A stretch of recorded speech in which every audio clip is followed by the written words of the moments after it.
Oke, halo. Kali ini gue bakal bahas masih bab 7 tutorial bab 7 ya, tentukan luas daerah tertutup yang dibatasi oleh kurva x kuadrat per a kuadrat tambah y kuadrat per b kuadrat sama dengan 1. Oh, elips ini ya. Elips, oke. Nah, ini menurut gue cukup menarik karena mungkin konsepnya lumayan dalam. Terus dia soalnya aplikatif gitu.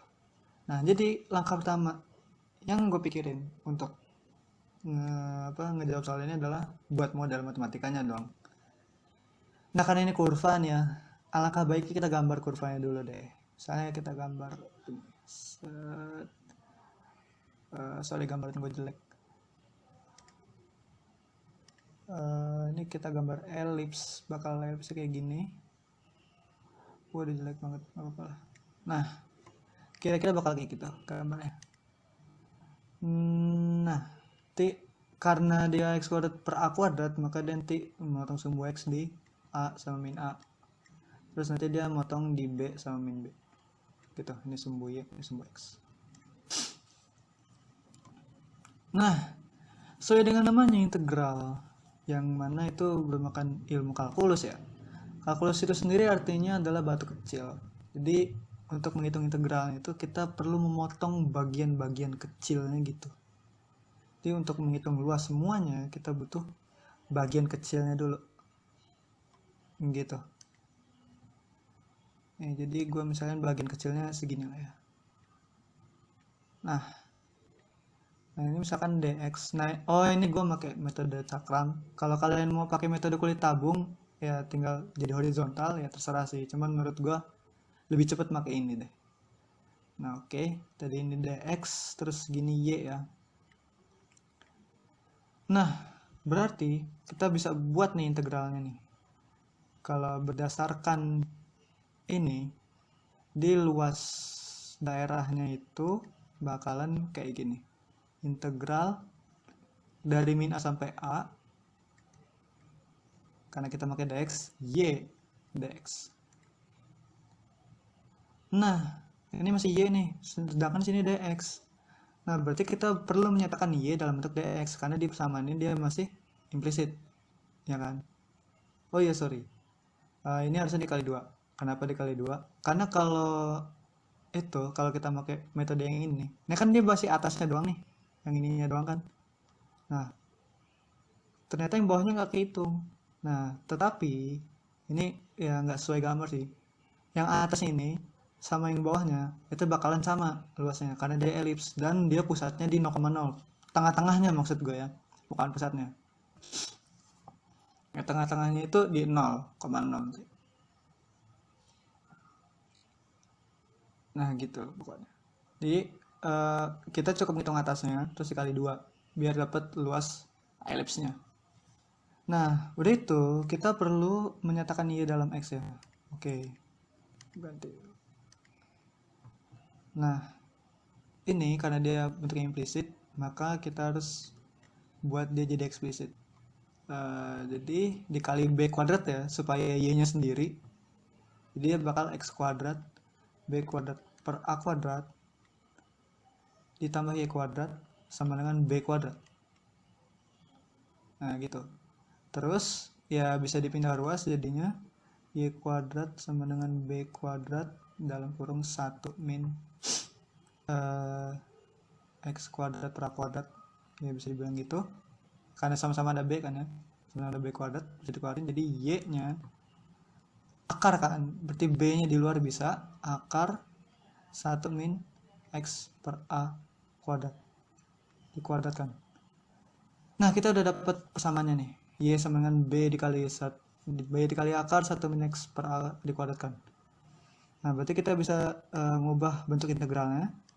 Jadi kayak gini. 2 integral min a sampai a, y-nya itu bisa kita ubah jadi b akar 1 min x per a dikuadratkan dx. Nah, dari sini kita bisa ngitung integralnya. Oke, tadi 2 integral min a sampai a B ya, B nya di luar aja, bisa akar 1 min X per A kuadrat dx. Nah, kalau dilihat dari bentuknya nih ya, menurut gua kita bisa pakai substitusi trigonometri. Kenapa? Dia itu bentuknya akar, sabar, itu bentuknya gini, akar 1 min sebuah variabel yang ada variabelnya pokoknya kuadrat. Nah ini bisa kita misalnya jadi sin var-nya itu bisa kita misalnya jadi sin theta.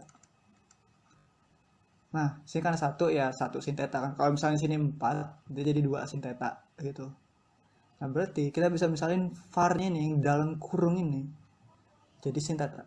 Oke, jadi kita bisa misalin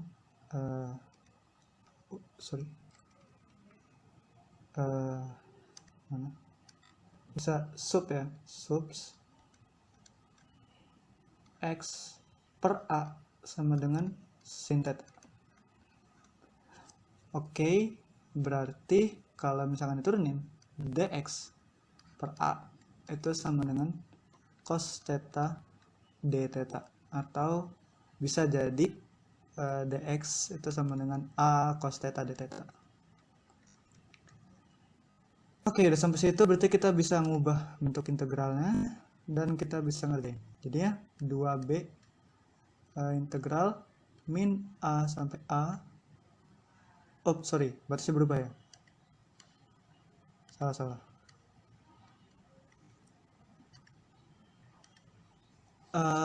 Jadi oh iya, gini aja. Jadi kalau cara gua itu integralnya biarin aja nggak ada batas. Nanti di akhir kita bakal masukin batasnya sesuai dengan ini min A sampai A. Tapi nanti hasil integralnya yang ada tetanya itu nanti kita ubah ke X per A dulu. Jadi biar ya lebih cepat gitu lah daripada ngubah-ngubah batasnya. Nah jadi bakalan jadi akar 1 min sin theta kuadrat dikali dx nya A cos theta d theta. Nah ini A nya dia bisa keluar dan ini bakal jadi cos theta ya kan, 1 min sin kuadrat kan cos kuadrat kan, diakarin jadi cos theta, maka ini bakal integralnya jadi 2AB integral cos kuadrat theta d theta. Nah di sini cos kuadrat theta ini nggak bisa diintegralin, jadi kita perlu mengubah cos kuadrat theta ini menjadi bentuk lain. Jadi ada suatu identitas di mana cos kuadrat theta itu adalah cos 2 theta ditambah 1 per 2. Nah ini bisa dipakai itu identitasnya. Terus nanti bakal jadi 2AB integral setengah cos 2 theta ditambah setengah d theta. Terus dia bakal jadi 2AB karena ini ya cos 2 theta jadinya kan seperempat ya, seperempat sin 2 theta ditambah setengah theta. Oke. Nah ini kan tadi integral tentukan ya. Tadi gue mutusin buat batasnya nggak dimasukin. Nah sekarang bisa kita masukin sesuai dengan ini A sama min A. Tetapi tetanya kita ubah dulu. Nah di sini kan sabar, X per A sama dengan sin theta kan. Nah tetanya itu perlu ubah jadi bentuk X lagi. Jadi theta bakal jadi sin inverse X per A gitu. Nah udah dapet tuh, jadi tetanya bisa diubah jadi 2AB seperempat sin 2 dalam kurung sin inverse X per A ditambah setengah sin inverse X per A. Nah udah jadi nih, bisa dimasukin batasnya dari A dengan min A. Oke, itu bakal gue hitung di video selanjutnya.